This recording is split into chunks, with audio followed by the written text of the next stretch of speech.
we wanted to take the opportunity to talk to you while we're in Kona. It's a big event, and you know this event quite well, and Ironman quite well, the sport extremely well. Lately, there's been a lot of discussion about the 35 women in Kona versus the 50 men in Kona. Why we should change that, and we really want to get your thoughts on it. From being a previous Ironman World Champion, but also because you can step back a bit from it and give a really good bird's eye view on how you see things should be changed.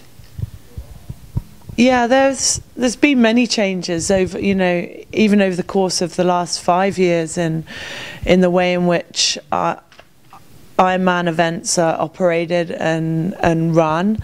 The introduction of the KPR is one of those changes, and with that came the number of slots, 35 slots for women and 50 slots for men, and I have been following the debate that's been taking place mainly online, mainly on social media, also engaging with a number of different athletes privately, both male and female, and yeah, wanted to use the opportunity while we're in Kona really to articulate my views with you, with all the viewers of WITSUP. It's a really, really important issue, and I think that many people often see it as some kind of feminist chest thumping and wanting, repeatedly banging on about wanting equality. But it's so fundamentally important. If we're having worked in development, I know that if you're to empower a society, you need to empower the women within that society. And that goes for developing countries, and it goes for sport, and it definitely applies to triathlon. We want the sport to grow as much amongst women as it is amongst men. At the moment, there are far less women doing long course triathlon, doing Ironman, than there are men, and there are reasons for that, and that needs to be addressed. We want a sport where there are equal number of men and equal number of women doing it.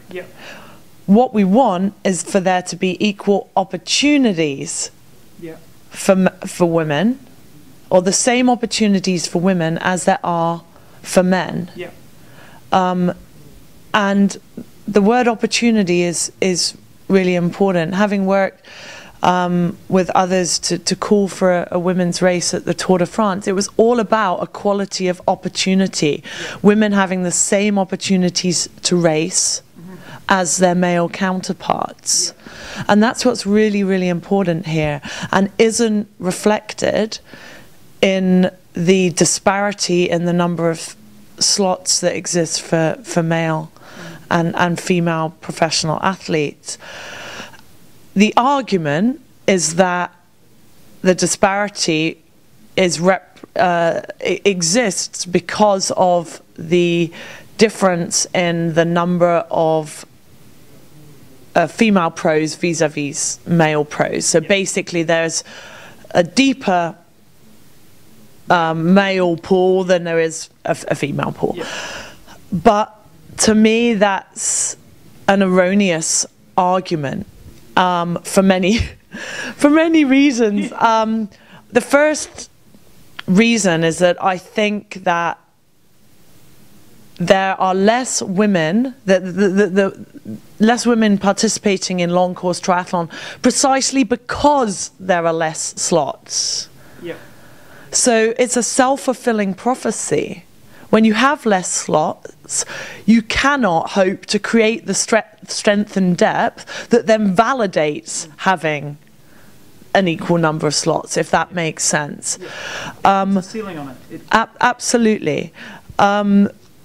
So if we want to grow the sport, if we want to create strength and depth in the female ranks, have 50 slots. And yes, initially, perhaps there will be some athletes that are not necessarily that competitive, you know, the 45 to, you know, to 50 ranked athletes may not be as competitive.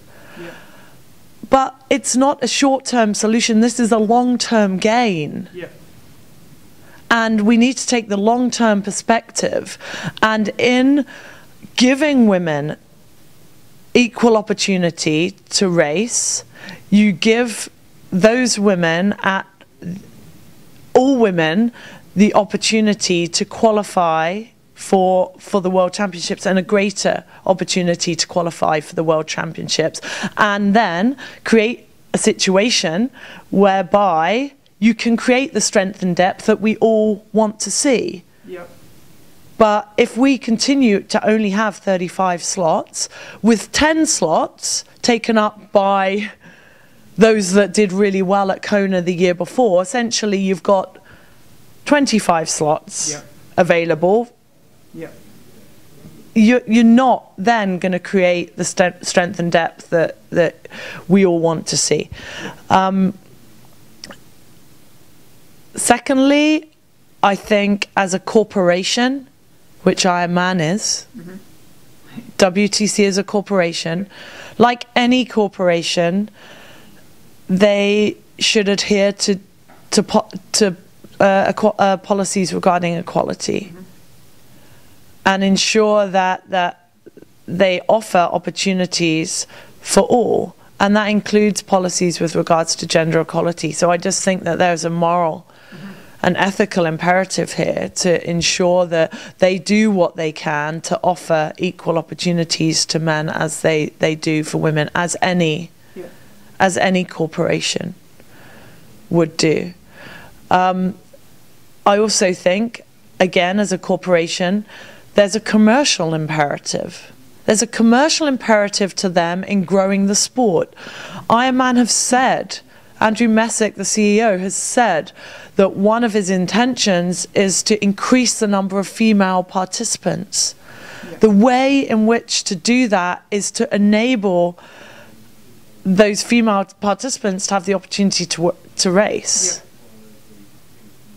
So I see this as a way in which they can tap a hitherto untapped market, which is the female long course triathlete. So even if they don't see the ethical and moral imperative, they should see the commercial imperative. And also I feel really strongly that there is a trickle-down effect. I see that in many, many different sports, that the pros, male and female, can inspire the amateur athletes. So the more professional women we can see racing, the more it would impact on the amateur ranks. The more women would hopefully think, actually, you know, I could take up this sport, and there's even the opportunity that I could race as a professional. But there is that trickle down effect, but it does come from the top, and those an equality and opportunity needs to be instituted right at the top. And I think it's a really, really important issue. And I think if we wait until there's an equality in the number of female pros in order for there to be an equal number of slots, we're going to be waiting a very, very long time. Because it's a vicious circle that won't be broken. Because the policy itself is undermining everything that the CEO has said that he wants to achieve. And even, like you say, trickling down to age groupers, but even further down to juniors and kids who, same as with the cycling and lacrosse, they see the women out there racing, and these kids then go, this is what I want to do. Perception is reality, isn't it? So absolutely, they're sending that message. How do you explain that to a 5-year-old, that there's only that amount of women, only that amount of men? Yeah, it's pretty simple to me. It was just, you know, a number of we had a number of messages from children when we were calling for a women's race at the Tour de France, and they couldn't understand why they couldn't aspire to grow up to, you know, wanting to wear the yellow jersey. Yeah. And after the La course at the Tour, we had so many tweets, mainly from the parents, about their children. You know, children saying, when I grow up, I want to be like Marianne Vos. When I grow up, I need to learn to ride my bike with no hands on the handlebars for when I cross the finish line. That's awesome. You know, and likewise in triathlon, we want the children to be looking at an equal number of women, an equal number of men, racing, standing on that start line in Kona and saying, I can be one of those, and I have the opportunity to become one of those athletes. I also I find it slightly bizarre that it's been suggested that in order to have more women on the start line, then slots must then be taken away from the men. Yeah. I find that I struggle to believe that. The number of races, the number of Ironman races increasing year on year, with the number of slots for amateurs increasing year on year. They are making space for those amateur athletes. Hundreds of amateur athletes. Yet they're saying that in order to increase the number of women's slots so that they're equal to men's, you'd have to reduce the number of men's. I find it very hard to believe.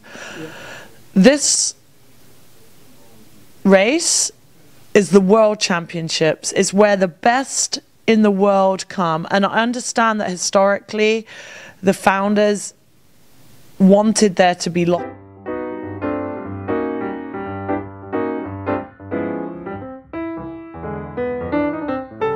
But for me, that can detract slightly from the competitive, professional offering that Ironman are trying to produce.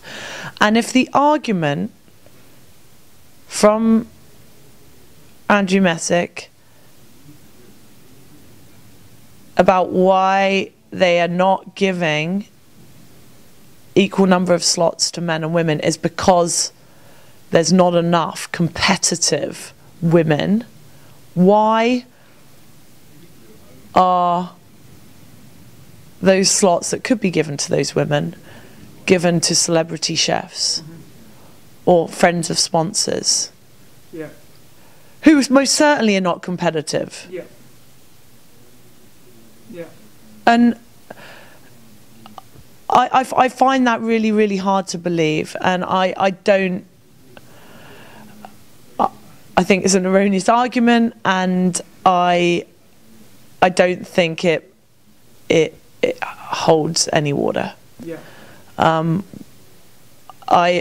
do agree with the fact that at the moment there is not the strength and depth in the female ranks compared to the male ranks. But as custodians of the sport, which Ironman put themselves out as, it's their obligation to develop that strength and depth, and that strength and depth will not come until you have the equal opportunities to race and break that vicious, cycle. It's not a panacea.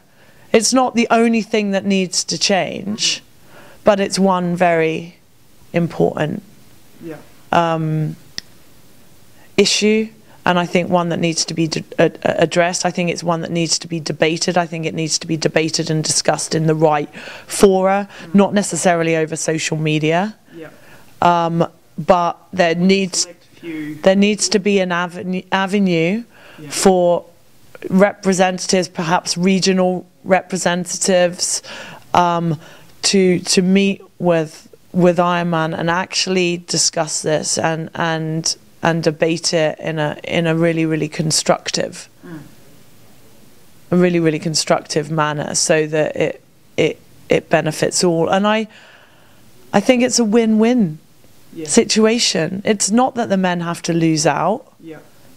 And the women have everything to gain, not just the professional women, but I think women in triathlon and women in sport generally. And it can send a really strong message. I've said so often that that triathlon, despite some of these faults, can hold itself up as a great example in many respects of gender equality. Yeah. We race the same race distance on the same day as the men for the same prize money. Yeah.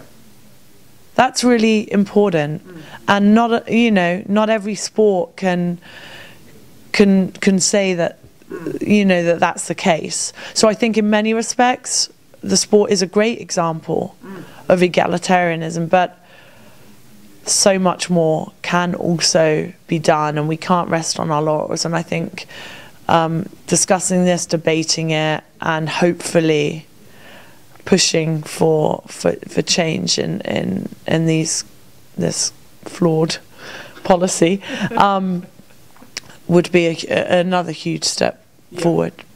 Yeah, and that's with the cycling that you've done, the work you've done with cycling.